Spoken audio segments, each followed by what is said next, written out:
Assalamualaikum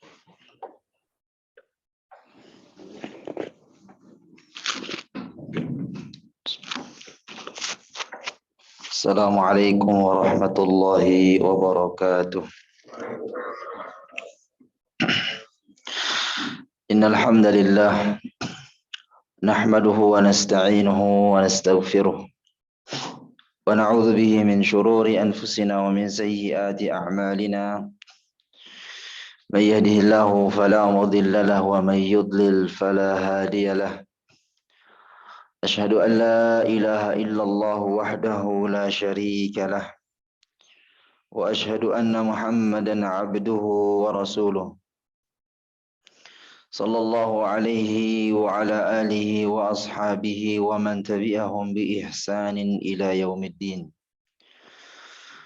Puji syukur kita panjatkan kehadirat Allah Subhanahu wa taala atas segala limpahan nikmat yang Allah telah berikan kepada kita semua, sehingga pada kesempatan ini alhamdulillah kita dapat melanjutkan kegiatan ibadah kita setelah kita melaksanakan salat subuh berjamaah. Semoga Allah Subhanahu wa taala senantiasa memberikan kepada kita taufik dan inayahnya, serta rahmat dan kasih sayang, keberkahan kepada kita semua, dan kita selalu istiqamah dalam ketaatan kepadanya. Salawat dan salam semoga selalu tercurahkan baginda Nabi besar kita Muhammad sallallahu alaihi wasallam, serta para keluarganya dan para sahabatnya dan orang-orang yang senantiasa mengikutinya hingga hari kiamat. Bapak Ibu yang dirahmati Allah Subhanahu wa taala, alhamdulillah kita sudah melewati pembahasan kita tentang bagaimana syaitan senantiasa menggelincirkan anak-anak Adam atau mengganggu dan menggoda anak-anak Adam. Dan pada kesempatan ini kita akan masuk pada pembahasan yang baru, yaitu al-waswasah fi at-taharah wal wudu' was salah wa makharijul huruf. Pembahasan kita pada pagi hari ini tentang was-was yang sering terjadi pada diri seorang muslim, baik dalam keadaan mereka bersuci, berwudu, salat, atau bahkan ketika mereka membaca Al-Quran kesulitan dalam melafazkan makharijul huruf.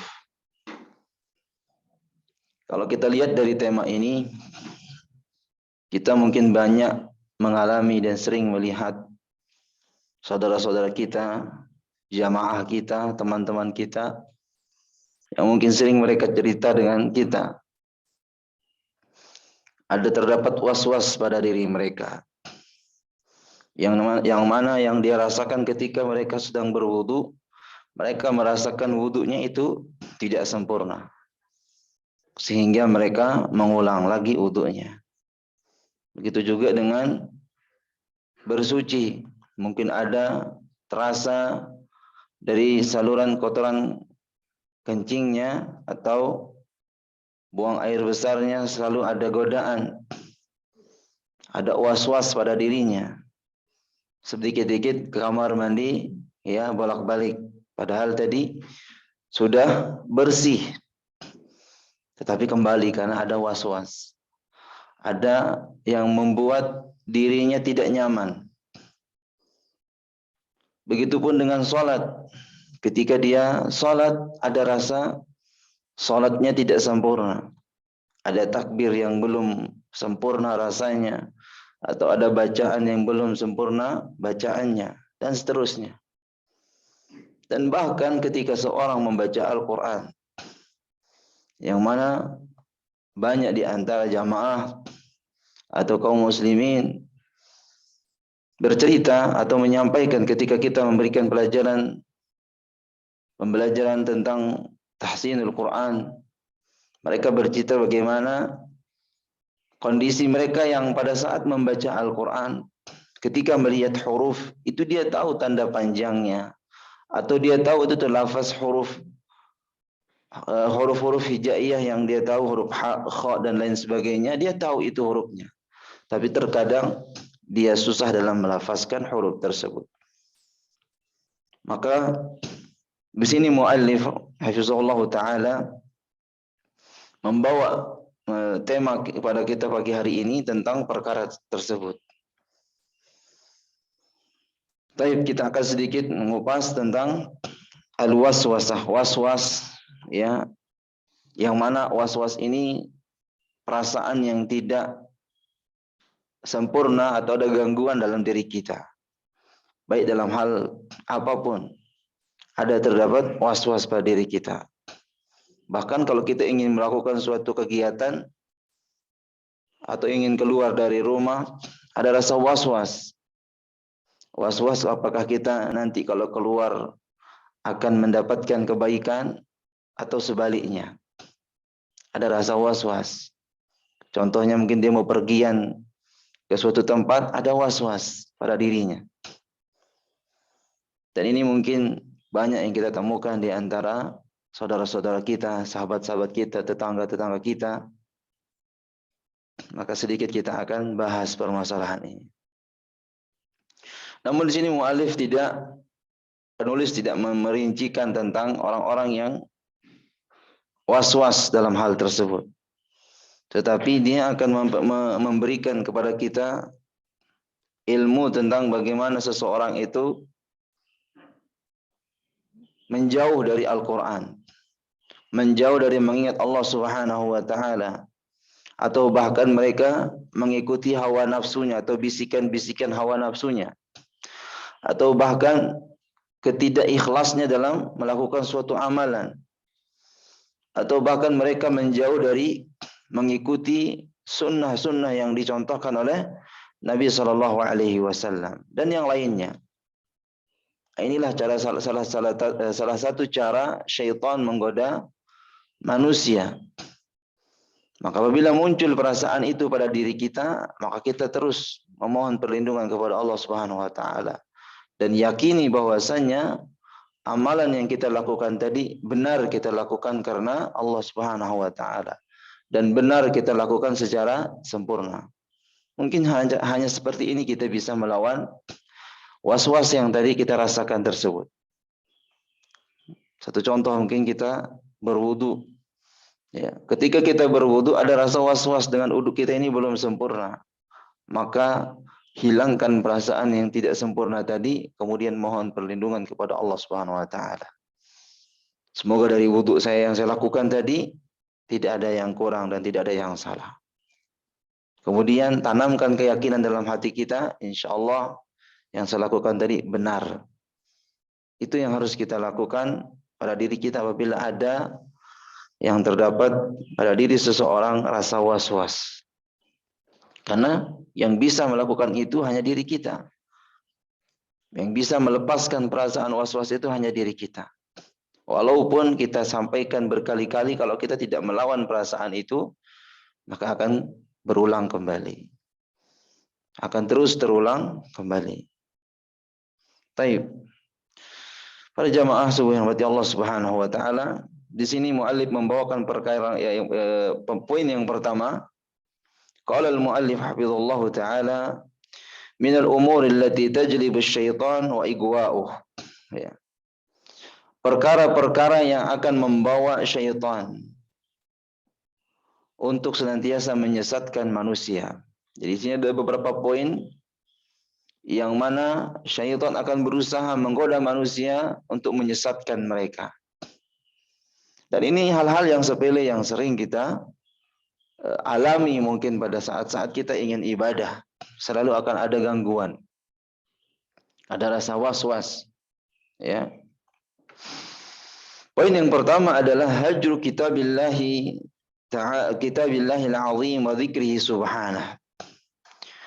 Yaitu poin yang pertama, menjauhnya seseorang dari kitab Allah yang maha agung, yaitu Al-Quran. Wa dzikrihi subhanahu, dan mengingat Allah Subhanahu wa taala.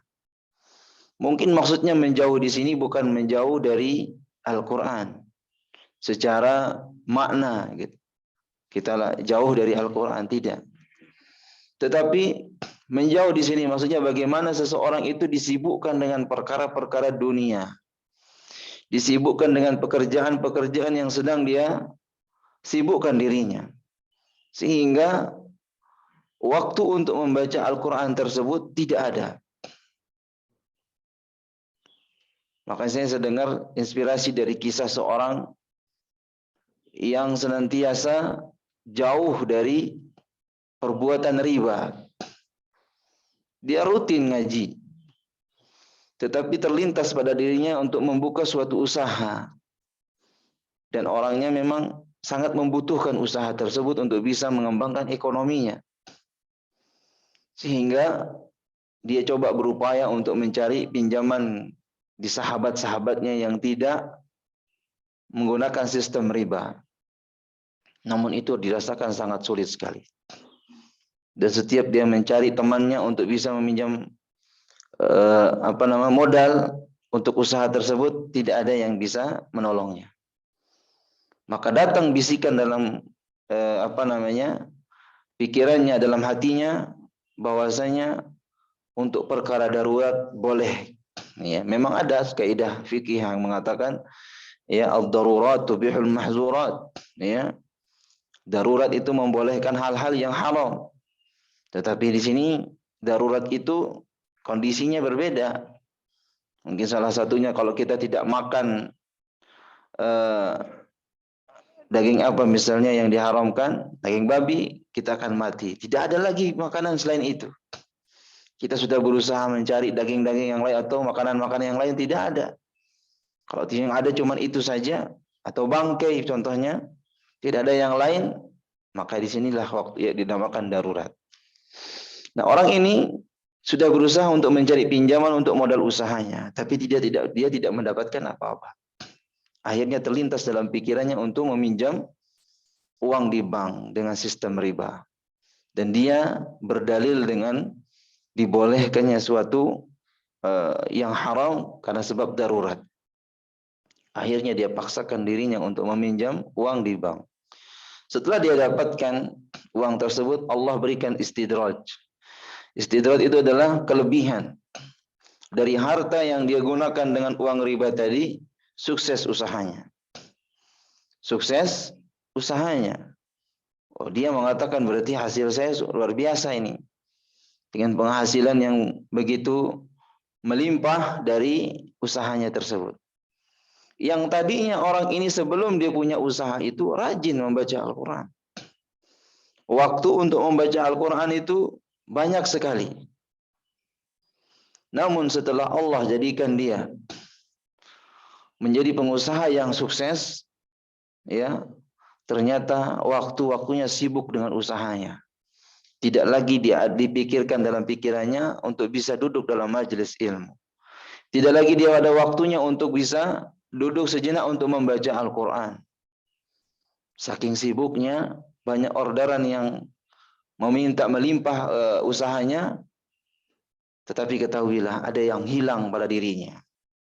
Sebelum dia mendapatkan usaha tersebut, dia rajin membaca Al-Quran. Dia rajin ibadah kepada Allah, melaksanakan ibadah-ibadah sunnah yang lainnya. Tetapi setelah dia mendapatkan usaha yang begitu sukses, hilang waktu ibadahnya tersebut karena sebab kesibukan dunianya. Nah, ini salah satu contoh perkara yang salah diambil langkahnya. Walaupun dia disukses di situ, tetapi itu adalah ujian baginya bahwasanya dia telah memulai sesuatu itu dari hal yang diharamkan oleh Allah Subhanahu wa taala. Sedangkan orang yang terjun dalam perkara riba, Allah perintahkan untuk diperangi. Saking beratnya dosa bagi pelaku riba. Nah, ini salah satu contoh bahwasanya orang yang meninggalkan Al-Quran, menjauhkan Al-Quran, atau bahkan tidak mau lagi membaca Al-Quran. Bahkan ada kisah lagi yang membuat saya terharu. Yang mana dia belajar Al-Quran pada saat dia sekolah SD saja. Waktu belajar di SD, dia sekolah membaca Al-Quran, membaca Iqra. Dan setelah gurunya mengatakan, kamu sudah bisa baca Al-Quran, Dari semenjak itu sampai dia tua, sampai dia punya anak, tidak pernah baca Al-Quran. Karena dia merasa setelah disampaikan oleh gurunya, kamu sudah bisa baca Al-Quran. Dan sering kita temukan orang-orang itu bercerita mengatakan, dulu saya bisa baca Al-Quran, Ustaz. Tapi sekarang tidak bisa lagi baca Al-Quran. Ya karena Al-Quran adalah wahyu Allah Subhanahu wa taala. Tidak bisa kita katakan diri kita sekarang hafal Quran. Ya. Namun di hari-hari berikutnya apakah bisa kuat hafalan kita? Tidak bisa. Karena yang kita hafal ini adalah wahyu Allah Subhanahu wa taala. Bahkan dia tidak akan pernah mau tinggal bersama orang-orang pelaku maksiat. Bersama orang-orang pelaku yang senantiasa melupakan Allah Subhanahu wa taala. Apalagi kalau kita meremehkan, alhamdulillah hari ini saya hafal Quran. Saya hafal surat ini. Ya. Diremehkan, saya sudah hafal. Tunggu saja, sehari, 2 hari, seminggu, 2 minggu, kita tes lagi hafalannya. Ingat tidak hafalan tersebut? Ya. Kalau kita terlalu meremehkan, pasti hilang. Karena syaitan ingin menjauhkan manusia dari Al-Quran tersebut. Ingin menjauhkan dari mengingat Allah Subhanahu wa taala. Banyak orang penghafal Quran, hafiz 30 juz. Ya, setelah dia hafiz 30 juz, dapat tawaran kerja atau kuliah di kedokteran. Saya kuliahkan di kedokteran karena prestasimu menghafal Quran. Dia bersyukur, alhamdulillah. Itu adalah suatu prestasi. Namun setelah dia masuk kedokteran, dia bergaul dengan teman-teman kampusnya, bercampur baur dengan laki-laki perempuan. Ya, timbul fitnah dalam hatinya. Yang tadinya sudah fokus hatinya kepada Al-Quran. Hari demi hari, bulan demi bulan, tahun demi tahun setelah tergabungnya dalam pembelajaran kedokteran, dia sibukkan dirinya dengan belajar ilmu kedokteran. Yang tadinya hafalannya kuat, bisa dia murajaahkan dalam 1 hari itu 1 juz. Setelah dia sibukkan dirinya dengan kedokteran tersebut, yang dia masukkan dalam ingatannya nama-nama obat. Ya, nama-nama obat. Hafalan yang tadi 30 juz kemana? Hilang. Terlebih pada saat dia sebagai dokter sudah sah menjadi dokter, dia harus memeriksa pasien-pasien bukan hanya laki-laki saja. Bahkan perempuan juga diperiksa. Ya. Dan dalam pemeriksaan ini bukan hanya sekedar meriksa dari jarak jauh, tidak. Pasti dekat, ya, timbul fitnah dan lain sebagainya. Maka ini ada teman saya, salah satu pejuang dulu untuk menghafal Quran. Hafiz 30 juz. Setiap imam tarawih beliau gunakan 1 juz dalam sekali semalam tarawih. Luar biasa kuatnya hafalannya. Namun tatkala saya ketemu dengan teman saya ini, dia terjun di bidang kedokteran. Seketika saya tanya, mana hafalan antum yang dulu 30 juz yang kuat itu? Apa jawaban beliau? Habis hilang semua, Ustaz. Subhanallah. Hilang satu pun, tidak ada yang saya ingat hafalan saya. Dan itu adalah kenikmatan yang Allah berikan kepada kita untuk bisa menghafal Quran, berjuang bertahun-tahun kita berusaha. Tetapi apa? Sekejap langsung hilang. Karena sebab apa? Sebab perbuatan kesibukan dunia atau perbuatan dosa atau bahkan kita meremehkan hafalan kita tersebut. Mungkin ada yang kita rasakan di antara bapak-bapak juga yang pernah mungkin menghafal juz 30 dari An-Naba sampai An-Nas, sudah hafal juz 30. Ya, ketika dites hilang semuanya. Dan itu sering kita rasakan, sering kita temukan. Ya, karena apa? Terlalu sibuknya syaitan untuk bisa menjauhkan kita dari mengingat Al-Quran. Maka di sini disampaikan firman Allah Subhanahu wa taala yang disebutkan dalam surah Az-Zukhruf ayat 36. Allah Subhanahu wa taala berfirman, "Wa may ya'shu an dzikrillahi an dzikrir rahman nuqayyid lahu syaitana fahuwa lahu qarin." Ya, barang siapa yang dilupakan dari mengingat atau dari pembelajaran yang Maha Pengasih, yaitu Allah Subhanahu wa taala yang Maha Pengasih. Pengingat dari apa? Ar-Rahman adalah salah satu nama dari nama-nama Al-Quran. Ya. Barang siapa yang dijauhkan atau yang disesatkan atau yang dilupakan dari mengingat Allah Subhanahu wa taala atau mengingat Al-Qur'an, nuqayyid lahu syaitana, maka dia akan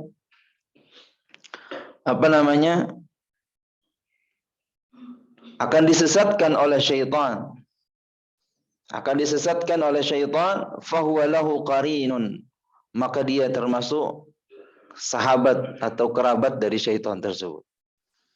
Jadi kalau kita sudah dijauhkan dari mengingat Allah Subhanahu wa taala, dijauhkan dari mengingat Allah Subhanahu wa taala, mengingat Al-Qur'an, maka syaitan akan menggabungkan dirinya dengan kita dan syaitan itu akan menjadi kerabatnya, akan menjadi sahabatnya.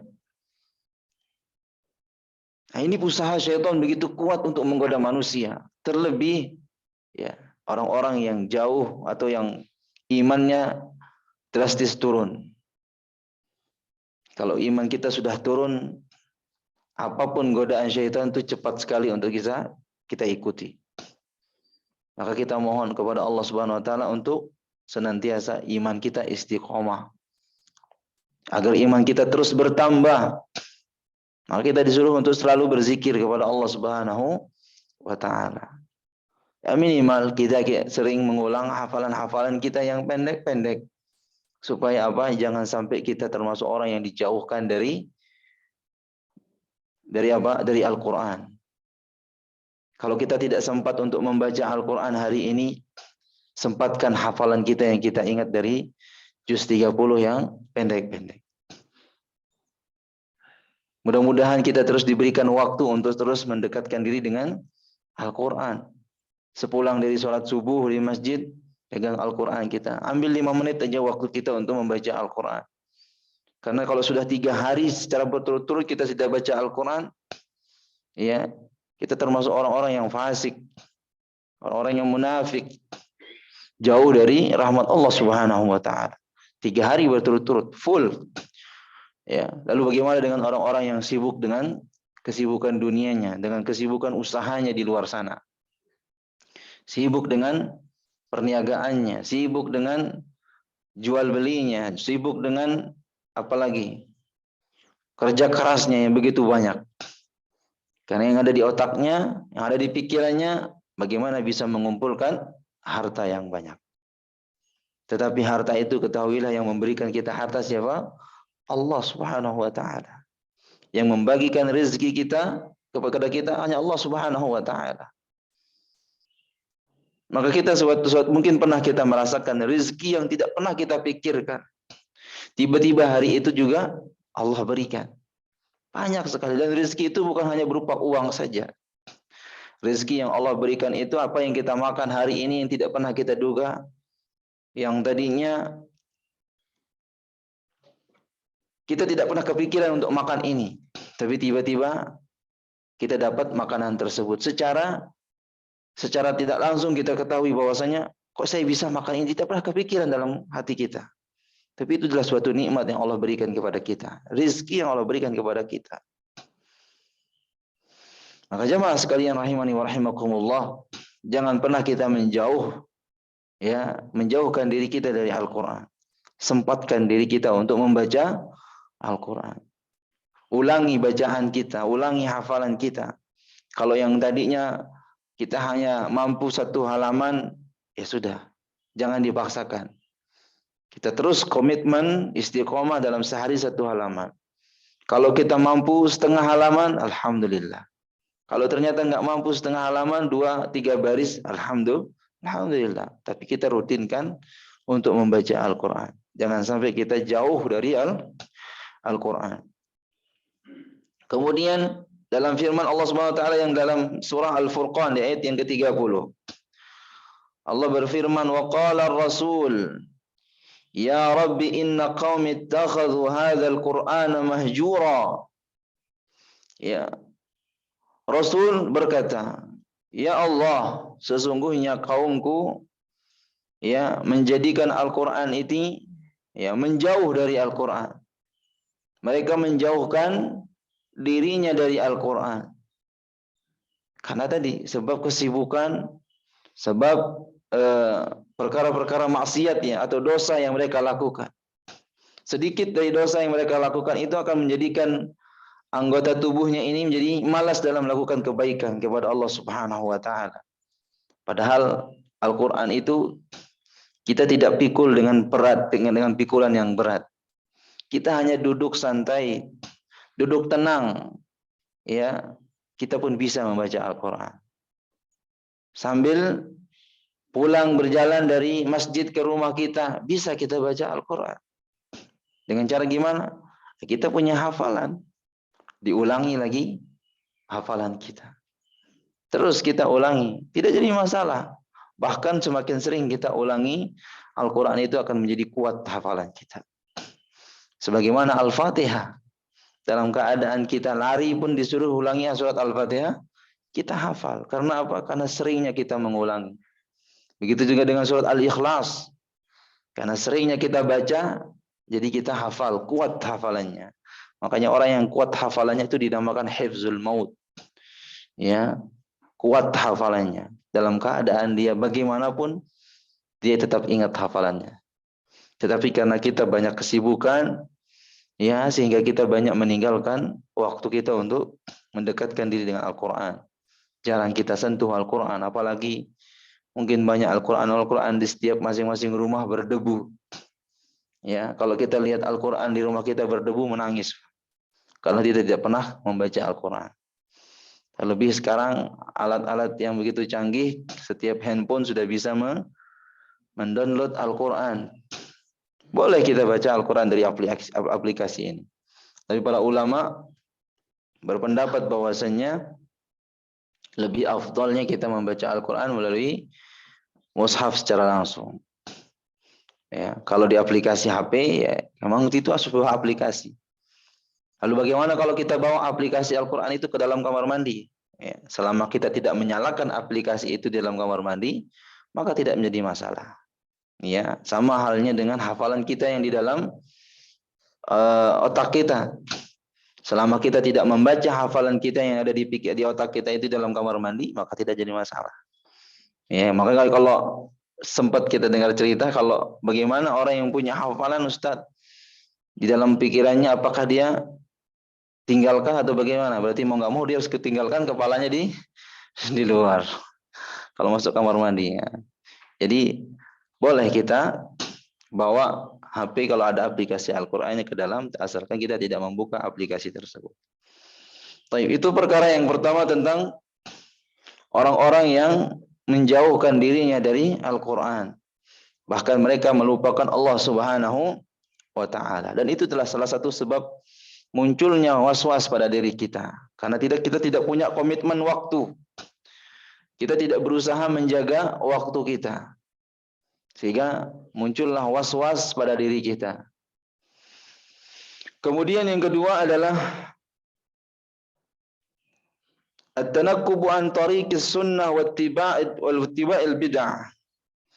Yaitu dijauhkan kita atau menjauhnya seseorang dari jalan sunnah. Jadi syaitan akan berusaha menjauhkan seseorang dari perkara-perkara sunnah. Bahkan wattiba'ul bid'ah. Mereka mengikuti perkara-perkara bid'ah. Jadi perkara bid'ah ini adalah perkara dalam urusan agama, Bapak Ibu ya. Bukan dalam urusan dunia. Karena perkara agama ini jelas tidak boleh ditambah lagi, tidak boleh dikurangi, ya, atau tidak boleh dimodifikasi. Karena yang memberikan syariat ini dari Allah Subhanahu wa taala. Kemudian Rasul menyampaikan kepada umatnya. Tidak boleh kita lebihi, tidak boleh kita kurangi. Adapun perkara dunia silahkan. Nabi SAW mengatakan, antum a'lamu bi umur dunyakum. Kalian lebih tahu dari perkara dunia kalian.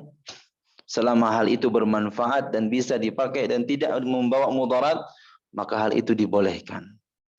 Ya, banyak perkara-perkara yang bermanfaat dari perkara-perkara dunia. Contohnya, mic yang kita pakai ini bermanfaat untuk bisa memperbesar suara kita sampai ke arah luar. Nggak mungkin kalau memang zaman dulu tidak ada mic ya karena memang belum ada ilmu teknologi bisa mengembangkan ilmu yang seperti ini. Mungkin ada pada kalau jika ada pada masa Nabi SAW pasti akan dipakai. Karena semua dari apa namanya senjata-senjata perang ya senjata-senjata perang yang digunakan semua dibolehkan digunakan dalam perperangan di zaman Nabi Shallallahu Alaihi Wasallam. Ini menunjukkan bahwasanya perkara dunia tidak ada larangan. Silahkan ya yang mau dalam perkara berdunia ini yang mau modifikasi silahkan. Selama itu ada manfaatnya untuk kaum muslimin. Selama tidak memudaratkan kaum muslimin. Adapun perkara bid'ah dalam agama, dalam urusan agama ini harus kita hati-hati. Jika tidak ada sumber dari Al-Quran dan Sunnah, maka tidak perlu kita kerjakan. Tidak ada perintah dalam Al-Quran dan Sunnah, tidak perlu kita kerjakan. Karena Allah Subhanahu Wa Taala berfirman di dalam surah Al-An'am ayat 153, wa anna hadza sirati mustaqima. Allah sudah memberikan jalan yang lurus. Inilah jalanku yang lurus. Fattabi'uh, maka ikutilah jalan yang lurus ini. Kita hanya tinggal mengikuti saja. Tidak perlu kita menambah lagi, tidak perlu kita mengurangi. Kita ikuti saja mana yang diperintahkan dalam Al-Quran, mana yang diperintahkan dalam hadis Nabi SAW, dan menurut kesepakatan sahabat ridwanullahi alaihim ajma'in. Kita tinggal mengikuti kata Allah, fattabi'uh, ikutilah. Kita tidak pernah diperintahkan oleh Allah Subhanahu wa taala ya, membuat hal yang baru. Tetapi kita mengikuti fattabi'uh wala tattabi'us subula. Jangan kalian ikuti jalan-jalan yang banyak. Makanya Nabi sallallahu alaihi wasallam suatu hari menggariskan suatu garis yang lurus. Ya, dengan yang lurus ini Nabi sallallahu alaihi wasallam, hadza siratum mustaqim. Ini jalan yang lurus. Ya, kemudian setelah itu Nabi SAW menggaris di sebelah kanannya dengan banyak garis, sebelah kiri juga banyak garis, persis seperti tulang ikan. Tengah-tengahnya ada tulang yang besar, kemudian sampingnya ada tulang kecil, atau seperti tulang daun. Ya, setiap daun kita lihat di tengah-tengahnya pasti ada bagian batang yang besar, kemudian di pinggirnya pasti ada bagian yang kecil. Seperti itu bayangan. Jadi Nabi SAW menggariskan jalan suatu garis yang lurus. Hada siratun mustaqima fattabi'u. Ini jalan yang lurus, maka ikutilah jalan yang lurus ini. Kemudian wala tattabi'us subul. Jangan kalian mengikuti jalan yang banyak ini, yang sebelah kiri, sebelah kanan, jangan diikuti. Ya. Kenapa kalau kita ikuti fatafarraqa bikum an sabilih. Kalau kalian mengikuti jalan yang banyak ini, kalian akan terpecah belah dari jalan Allah Subhanahu wa taala. Makanya Nabi sallallahu alaihi wasallam menyampaikan kepada kita, taraktukum amrayni lan tadillu ba'da in tamassaktum bihima. Kitab Allah wa sunnati. Aku tinggalkan dua perkara. Jadi Nabi hanya meninggalkan dua perkara, tidak meninggalkan harta yang banyak. Tidak meninggalkan binatang peliharaan yang banyak, tidak. Tidak meninggalkan pusaka-pusaka yang mereka gunakan, tidak. Tapi yang ditinggalkan cuma dua perkara, kata Nabi SAW. Jika kalian berpegang teguh kepada kedua perkara tersebut, ya kalian tidak akan pernah tersesat selama-lamanya. Yaitu kitab Allah wa sunnati, yaitu kitab Allah dan sunnah Nabi sallallahu alaihi wasallam. Maka dari firman Allah Subhanahu wa taala ini jelas, jangan kalian mengikuti jalan-jalan yang banyak, karena kalau kalian mengikuti jalan-jalan yang banyak ini akan berpecah belah dari jalan Allah Subhanahu wa taala.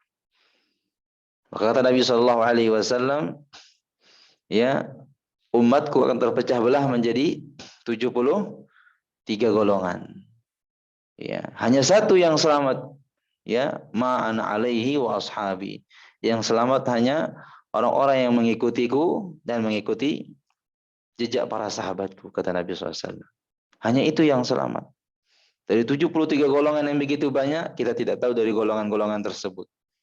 Ya, bahkan banyak sekali golongan-golongan pada zaman kita sekarang ini, dan semua mengaku dirinya di atas jalan yang lurus tadi. Tetapi bagaimana kita bisa membedakan? Dengan belajar. Dengan kita mempelajari agama kita ini yang bersumber dari Al-Quran dan Sunnah Nabi Sallallahu Alaihi Wasallam. Kemudian Nabi Sallallahu Alaihi Wasallam bersabda, wa iyyakum wa muhdatsatil umur. Ya, jauhilah dari kalian oleh kalian perkara-perkara yang baru. Perkara-perkara yang baru ini tentunya dalam hal agama.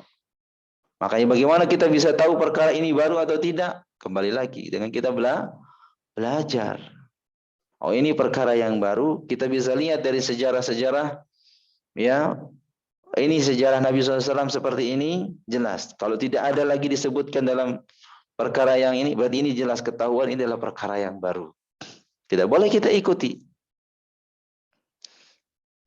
Fa inna kulla bid'atin dhalalah, dan setiap hal yang bid'ah itu adalah sesat. Ini yang mengatakan adalah Nabi SAW. Kalau Nabi sudah mengatakan secara seluruh bahwa seluruh yang bid'ah itu adalah sesat, sudah, jangan kita tambah-tambah lagi dari perkara-perkara yang bid'ah. Kemudian dalam hadis Nabi SAW yang lain yang diriwayatkan oleh At-Tabrani dan disahihkan oleh Syekh Al-Albani rahimahullah taala, innallaha hajaba at-taubah an kulli sahibi bid'ah hatta yada bid'atahu. Sesungguhnya Allah Subhanahu wa taala menutup taubatnya dari orang-orang pelaku bid'ah. Ya, pernah saya sampaikan, orang pelaku bid'ah itu, kenapa mereka sulit untuk bertaubat? Karena mereka mengakui amalan mereka itu benar. Lain halnya dengan pelaku maksiat. Kalau pelaku maksiat, dia tahu bahwasanya dirinya melakukan dosa. Dia sadar dirinya tersebut melakukan dosa. Tapi orang pelaku bid'ah, dia tidak sadar. Wah, ini adalah perbuatan saya benar ini. Mengaku perbuatan tersebut benar, ya. Kemudian untuk taubat mereka sulit sekali untuk bertaubat. Kapan dia bisa bertaubat? Hatta yada'a bid'atahu. Sampai dia meninggalkan perbuatan-perbuatan bid'ahnya, baru bisa bertaubat. Makanya kita banyak belajar. Kenapa? Supaya kita tahu mana yang diperintahkan Allah dan Rasulnya. Mana perkara-perkara yang sunnah, mana perkara yang bid'ah. Mana tauhid, mana syirik. Kita bisa tahu. Itu karena belajar. Itu dia pembahasan tentang orang-orang yang dijauhkan dari perkara sunnah dan mengikuti perkara bid'ah. Kemudian yang berikutnya adalah ittiba'ul hawa wasyahawat. Syaitan akan senantiasa menggoda manusia agar mereka mengikuti hawa nafsunya. Ya, agar mereka bisa mengikuti hawa nafsunya. Allah Subhanahu wa taala sebutkan dalam firman-Nya dalam surah Shad ayat 26, "Wala tatabi'il hawa fayudhillaka an sabilillah." Jangan kalian mengikuti keinginan kalian sehingga orang-orang yang mengikuti keinginannya akan menyesatkan dirinya dari jalan Allah Subhanahu wa taala. Innal ladzina yudhilluna an sabilillah, orang-orang yang disesatkan dari jalan Allah Subhanahu wa taala, lahum adzabun syadid, bagi mereka azab yang pedih, bima nasu yaumal hisab, atas apa yang mereka telah lupakan dan mereka akan dihisab nanti di hari kiamat. Jadi orang-orang yang senantiasa mengikuti hawa nafsunya, maka mereka akan disesatkan dari jalan Allah Subhanahu wa taala. Karena hawa nafsu ini senantiasa memerintahkan kepada perkara-perkara yang buruk. Sebagaimana disebutkan dalam firman Allah Subhanahu wa taala dalam surah Yusuf, "Innan nafsa la'ammaratum bisu illa ma rahima rabbi." Sesungguhnya hawa nafsu ini memerintahkan kepada perkara yang buruk, kecuali hawa nafsu yang diberikan rahmat oleh Allah Subhanahu wa taala. Jika hawa nafsu kita diberikan rahmat oleh Allah Subhanahu wa taala, ketika kita ingin melakukan suatu dosa, kita berpikir sebelum kita melakukannya. Wah, ini sebuah dosa, saya tidak boleh melakukannya. Kalau saya melakukannya, saya mendapatkan dosa. maka dia beristighfar, memohon ampun kepada Allah.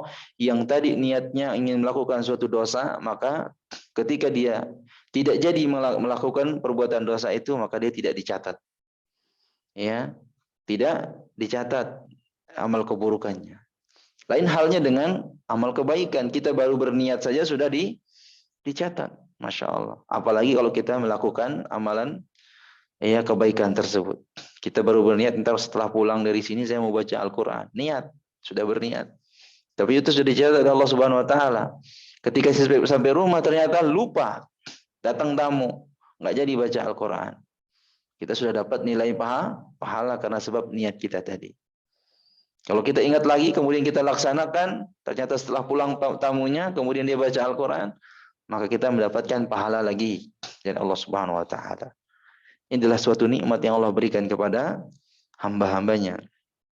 Jadi jangan pernah harus kita bisa melawan hawa nafsu kita. Ya, jangan sampai kita dikuasai oleh hawa nafsu kita, sehingga apapun yang kita ingin lakukan dari perbuatan dosa kita lakukan. Waliyahzubillah. Kemudian dalam firman Allah Subhanahu wa taala yang selanjutnya dalam surah Al-Qasas ayat 50, "Wa man adallu mimman ittaba'a hawahu bighairi hudan minallah." Dan siapakah orang yang paling sesat daripada orang yang mengikuti hawa nafsunya, tidak mengikuti petunjuk dari Allah Subhanahu wa taala. Innallaha la yahdil qaumaz zalimin. Sesungguhnya Allah tidak akan pernah memberikan petunjuk kepada orang-orang yang zalim. Jadi menzalimi diri kita juga termasuk orang yang mengikuti hawa nafsu, mencelakai diri kita dengan banyak berbuat dosa. Kalau sudah banyak dosa kita, ketika meninggal dunia kita akan disiksa dengan sebab dosa kita itu. Maka kita sering berdoa, jangan sampai kita mendapatkan musibah dalam perkara agama. Wala taj'al musibatana fi dinina. Jangan kau jadikan musibah dalam perkara agama kami, ya Allah. Agar apa? Agar jangan sampai kita meninggal dalam keadaan berbuat maksiat, berbuat dosa.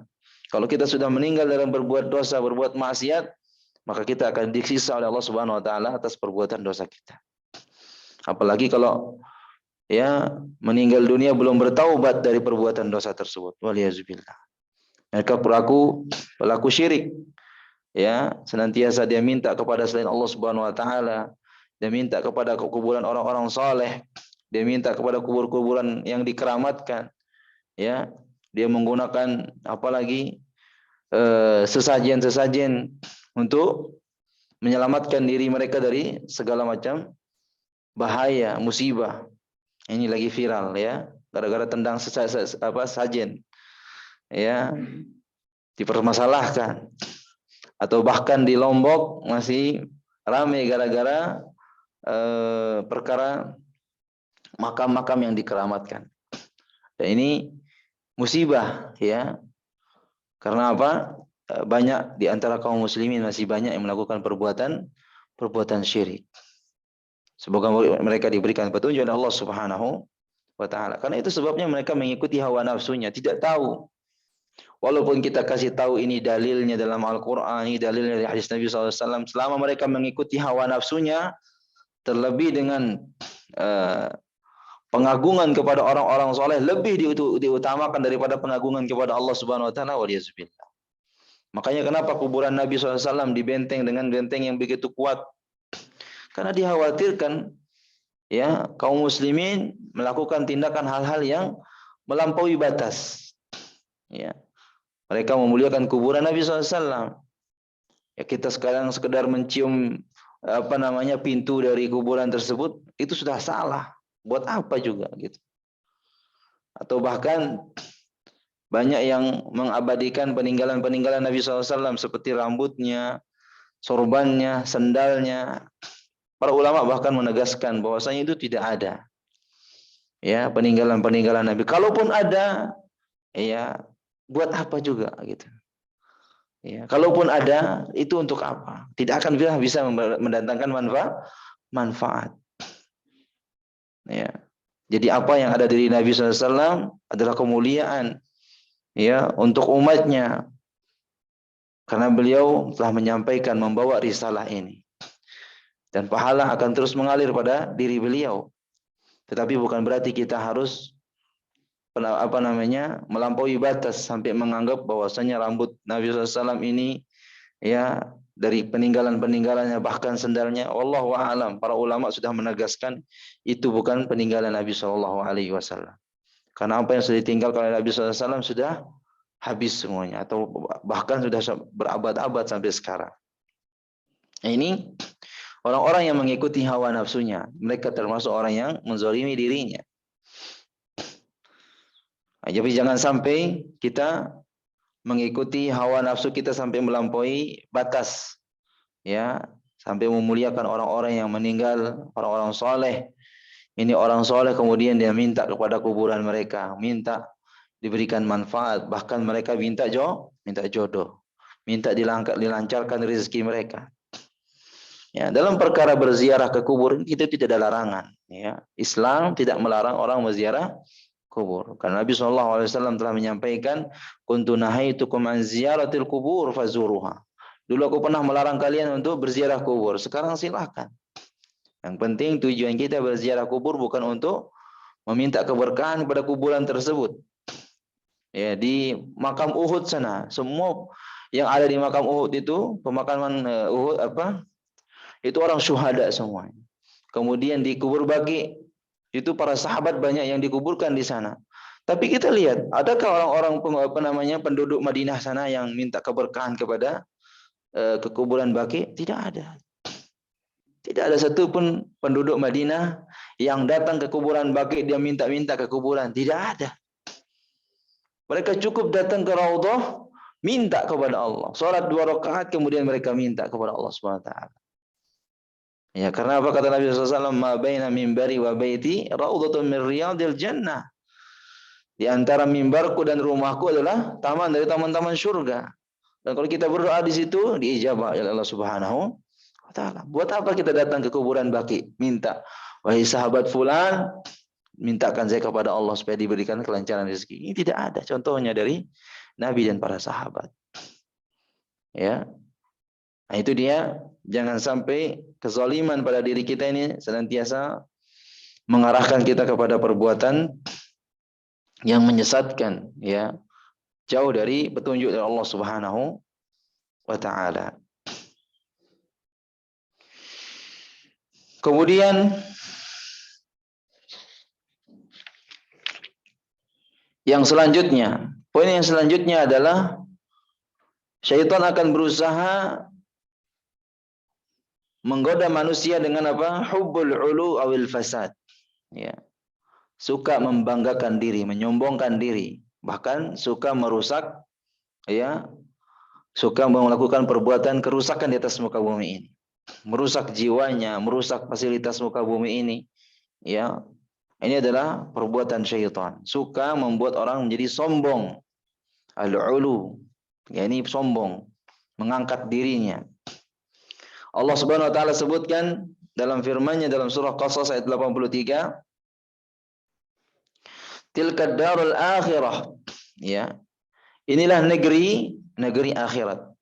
Naj'aluha lil ladzina la yuriduna 'uluwan. Yang mana negeri akhirat ini kami berikan kepada orang-orang yang tidak mau menyombongkan dirinya fil ardi wala fasada. Bahkan mereka tidak melakukan kerusakan di atas muka bumi. Jadi negeri akhirat ini dijadikan oleh Allah Subhanahu wa taala untuk orang-orang yang tidak menyombongkan diri mereka dan tidak melakukan kerusakan di atas muka bumi. Wal aqibatu lil muttaqin, dan perkara yang baik, ya, akibat yang baik itu adalah bagi orang-orang yang bertakwa. Apabila kita senantiasa melakukan kebaikan, kita akan mendapatkan, ya, surganya Allah Subhanahu wa taala. Jadi orang yang sombong, kemudian orang yang suka melakukan kerusakan di atas muka bumi ini adalah seretan dari syaitan. Maka termasuk orang-orang yang sombong adalah al-kibru batarul haq wa ghamtun nas, kata Nabi SAW. Sombong itu adalah batarul haq, menolak kebenaran. Tidak mau menerima kebenaran. Ketika mereka disampaikan qala Allah, qala Rasul, mereka tidak menerima kebenaran tersebut. Mereka angkuh dengan pemahamannya. Oh, ini bukan pemahaman saya. Pemahaman ini salah, bahkan menyalahkan firman Allah dan sabda Nabi Shallallahu Alaihi Wasallam. Makanya termasuk orang yang sombong. Bahkan apa yang kedua, wa nas. Bahkan mereka meremehkan manusia. Ya, meremehkan manusia, tidak mau menerima kebenaran. Maka ini dia yang akan senantiasa mendapatkan godaan dari syaitan, orang-orang yang suka sombong dan suka melakukan kerusakan di atas muka bumi ini. Kemudian poin yang selanjutnya, ada merujuk ilal ulama wa tulabil ilm fi fahmid din. Ya, tidak maunya mereka kembali merujuk perkara agama ini kepada para ulama atau bahkan kepada penuntut ilmu dalam agama, menuntut ilmu agama. Dan sekarang banyak sekali asatizah kita di Nusantara atau di Indonesia ini, masya Allah. Ya, atau bahkan para penuntut ilmu, para penghafal Quran, ya, kita bina mereka. Kita minta kepada mereka ilmu-ilmu mereka, jangan sampai disembunyikan. Ya. Dan kita wal ibtiad anil jamaah, jangan sampai kita jauh dari jamaah. Jangan keluar dari jamaah. Kesepakatan kita jangan sampai keluar dari jamaah. Maksudnya kita sudah bina jamaah kita di sini, masya Allah sudah ada kajian. Kemudian tiba-tiba keluar dari jamaah, di jamaah mujahidin, saya tidak suka begini, keluar. Bahkan dia tidak mau sholat lagi di sini, ya, dia cari lagi masjid yang lain. Ini mencari kelompok yang baru, ya. Kemudian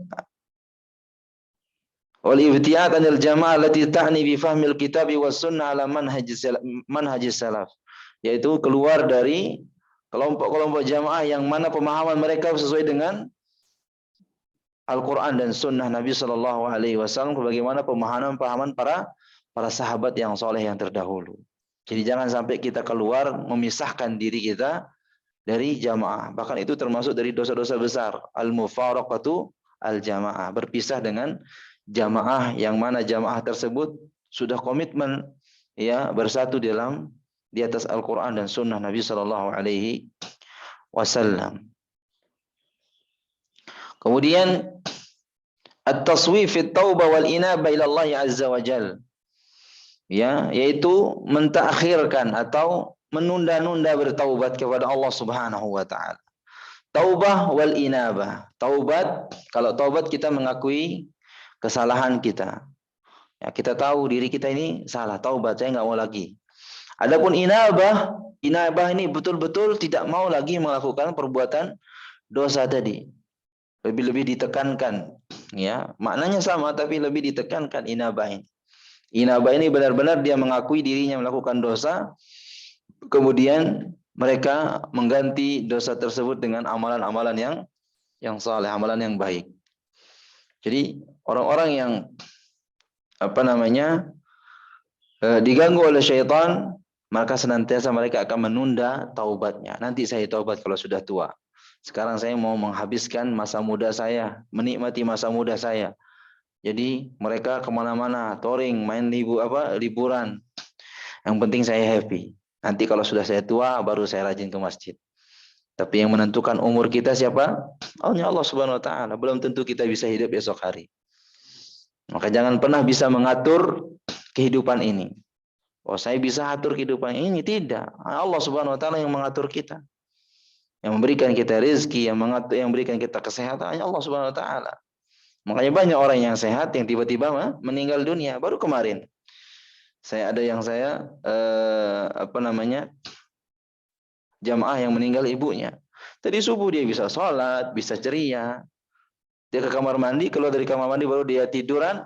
Pas dicek sudah tidak ada. Subhanallah. Mudah sekali Allah memanggil hamba-hambanya. Jangan pernah kita mengatakan, oh saya sehat. Sehat memang.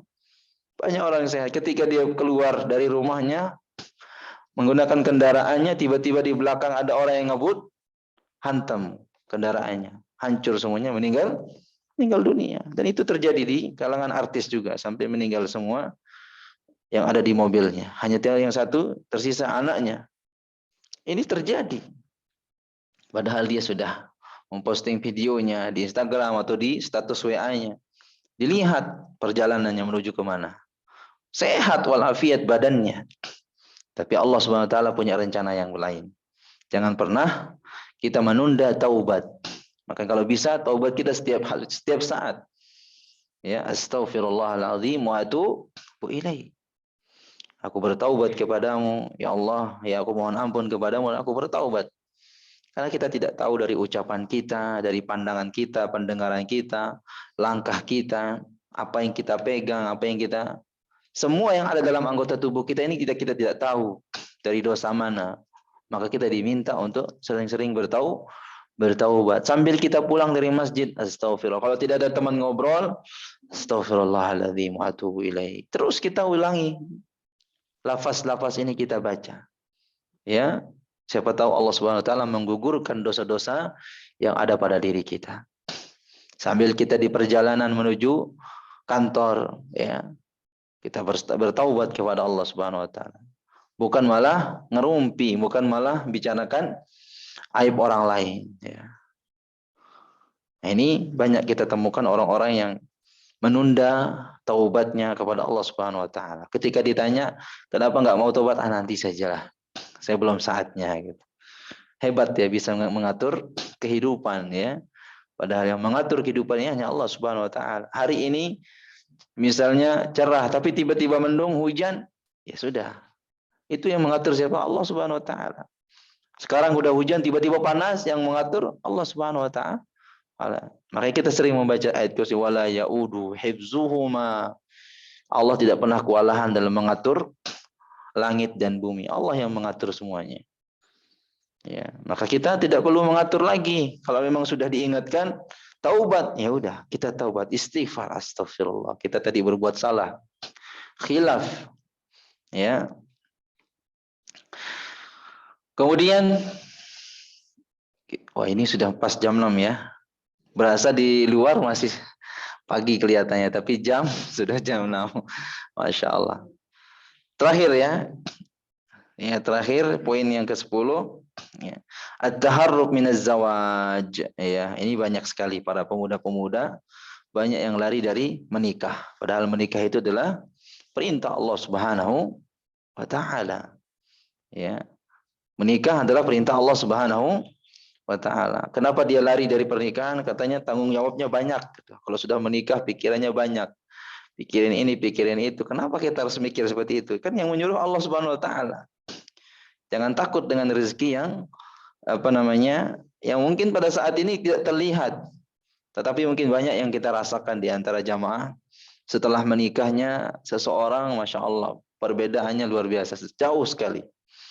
Ya, dulu di masa kuliah kita ya makanannya cuma pakai tempe orek ya Pak, telur dadar gitu. Tapi setelah menikah, Masya Allah, makanannya luar biasa, rezeki di mana-mana datang.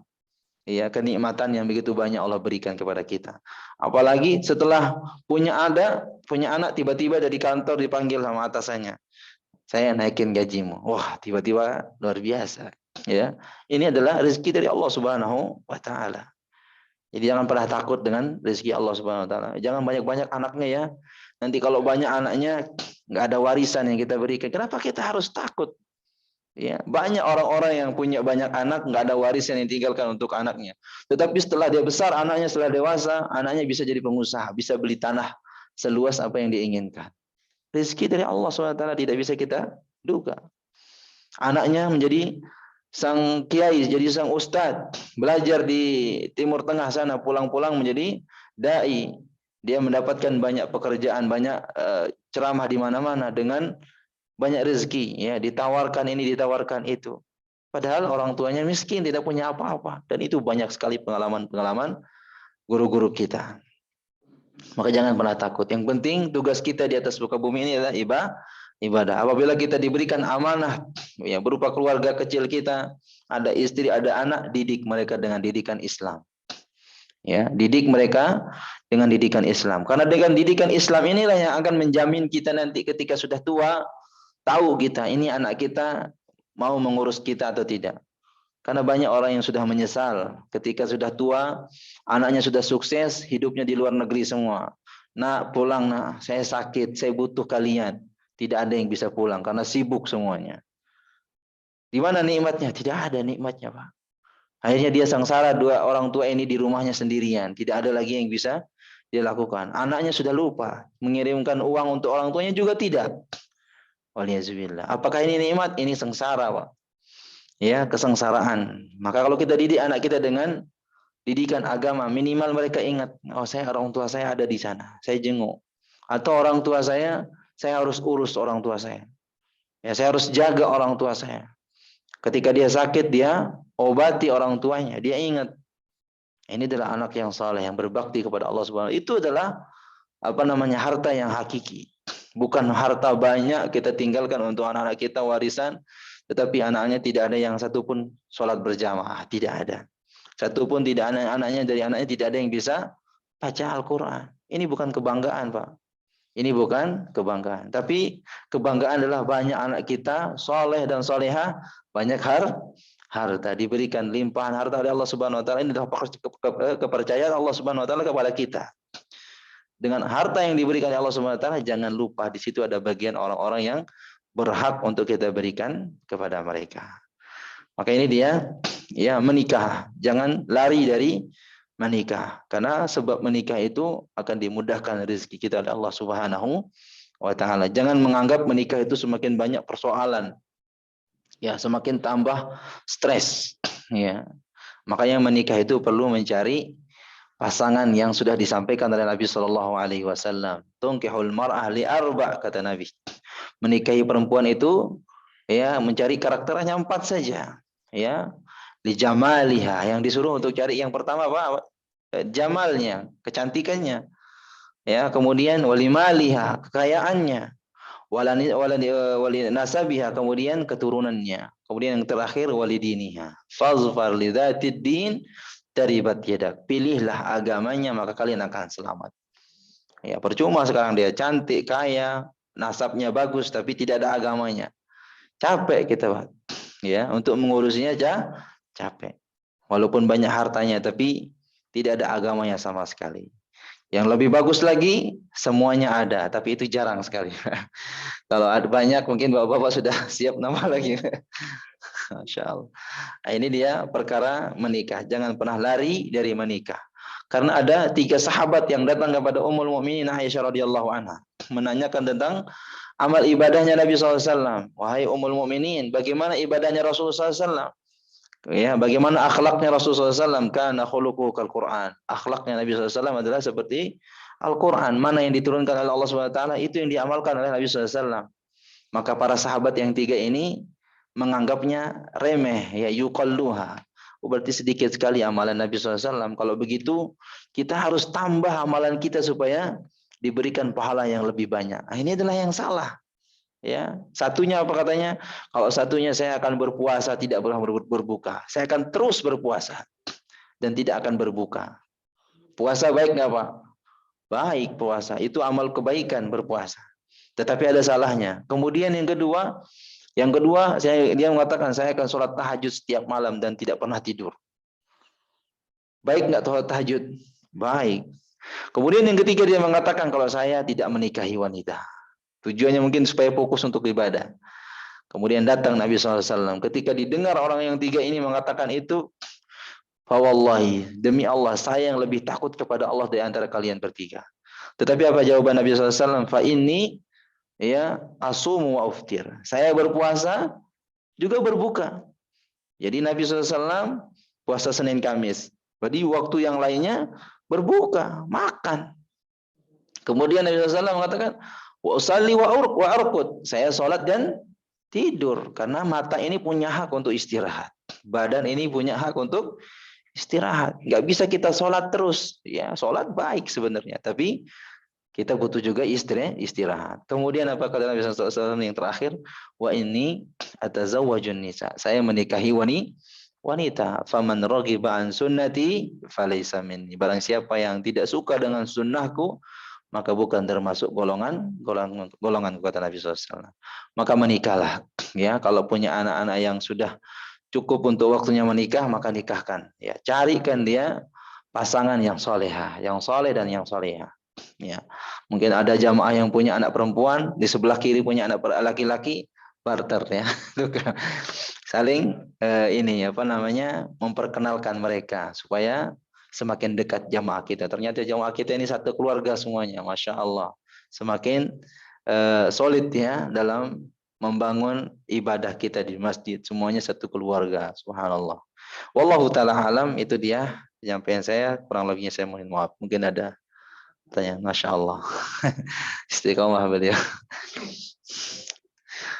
Assalamualaikum warahmatullahi wabarakatuh. Waalaikumsalam warahmatullahi wabarakatuh. Saya sedikit mau tanya Pak Ustaz. Iya. Kalau kita sholat hajat itu Pak Ustaz, apa harus dilakukan setiap hari Pak Ustaz? Atau kita lakukan pada saat kita butuh sesuatu? Cukup sekali saja Pak ya. Kalau Bapak mau ini melaksanakan hajat cukup sekali. Bukan setiap hari ya. Pelaksanaan iya sekali dalam seumur hidup kita. Ya, cukup sekali saja. Makanya kalau nggak salah Bapak yang pernah nanya ya masalah tentang sholat hajat itu. Ya. Jadi memang para ulama ada yang mendoaifkan hadisnya, ada juga yang menguatkan. Silahkan kalau memang mau melakukan sholat hajat, silahkan. Kapanpun waktunya, silahkan. Tidak terikat dengan waktu, ya. Tetapi itu tidak dilakukan terus-menerus karena panjangnya metode atau cara dari sholat hajat itu. Ada doa-doa khususnya. Setiap ruku ada doanya, setiap bangkit dari ruku ada doanya lagi. Kemudian mau sujud ada doanya lagi. Ya. Jadi cukup dilakukan hanya sekali saja. Ya, wallahu taala a'lam. Tidak perlu dilakukan setiap hari, tidak. Karena saking panjangnya Pak waktunya, Bapak tidak banyak waktu lagi untuk yang lainnya. Jadi perbanyak amalan sunnah. Ya, seperti apa? Puasa sunnah, kemudian zikir, ya baca Al-Qur'an. Ketika di masjid, ya, ketika datang ke masjid, lakukan sholat tahiyatul masjid. Kemudian sholat sunnah qabliyah, ba'diyah, dan yang lainnya.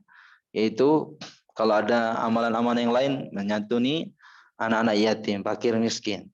Banyak sekali amalan-amalan yang harus kita utamakan. Ya, tidak harus itu terus, karena itu hanya dilakukan sekali saja. Wallahu ta'ala alam. Sekali seumur hidup. Iya. Minimal ya sekali dalam seumur hidup. Ya. Baik, ada lagi yang lain? Baik. Waalaikumsalam. Mengenai hafalan Quran.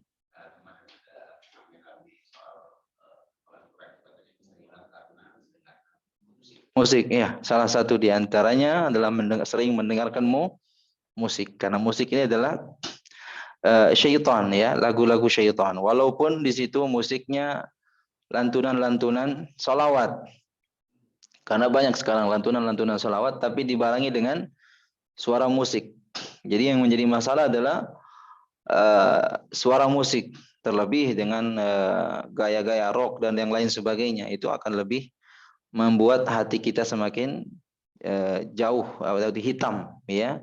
Semakin sering kita dengarkan musik, tertutup hati kita untuk menerima kebenaran. Bahkan hafalan-hafalan kita yang kita punya hafalan itu akan semakin hilang, ya. Lebih diutamakan soalnya. Makanya kenapa lagu lebih cepat dihafal dibandingkan Al-Quran, Pak. Banyak orang yang dengar sekali lagu langsung hafal. Karena memang itu adalah sudah menjadi kecintaan mereka. Beda dengan orang yang cinta kepada Al-Quran. Sekali dengan Al-Quran, dia bisa hafal. Ketika dia dengar lagu, tidak bisa fokus. Ya, makanya sebaliknya, kalau kita fokus dengan Al-Quran, insya Allah sekali dengar Al-Quran, 2 kali kita dengar Al-Quran atau 3 kali, ya kita bisa hafal. Makanya jangan terlalu sering, kalau bisa tinggalkan semaksimal mungkin dengan musik. Gitu. Kalau ada orang yang mendengar musik, matikan. Ya, karena apa? Itu akan menjadikan hati kita tertutup dari kebenaran atau kebaikan. Wallahu ta'ala. Apalagi kalau punya hafalan, lebih cepat sekali hilang. Yang lebih banyak lagi yang membuat hilang hafalan itu adalah melihat perkara-perkara yang diharamkan oleh Allah dan Rasulnya. Karena apa yang kita lihat dengan mata itu cepat sekali masuk ke dalam hati kita.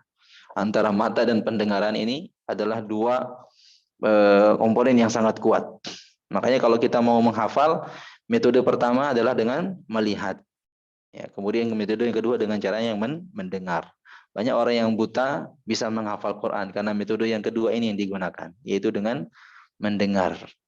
Jadi ada yang membacakan, kemudian dia mengikuti, dia hafal. Padahal dia tidak bisa lihat. Ya, kita alhamdulillah diberikan normal dua-duanya, pendengaran normal, penglihatan kita juga normal gitu. Jadi lebih bagus lagi kita manfaatkan waktu kita untuk menghafal. Wallahu taala a'lam. Kita cukupkan sampai di sini, kurang lebihnya saya mohon maaf kalau ada khilaf yang banyak, mohon maaf, itu adalah titik kekurangan saya. Ya, kalau ada yang benar ambil jadi pelajaran kita sebagai amal ibadah kita dalam keseharian. Wallahu taala alam. Kita tutup dengan membaca kafaratul majlis. Subhanakallahumma wa bihamdika asyhadu an la ilaha illa anta astaghfiruka wa atubu ilaik. Assalamualaikum warahmatullahi wabarakatuh.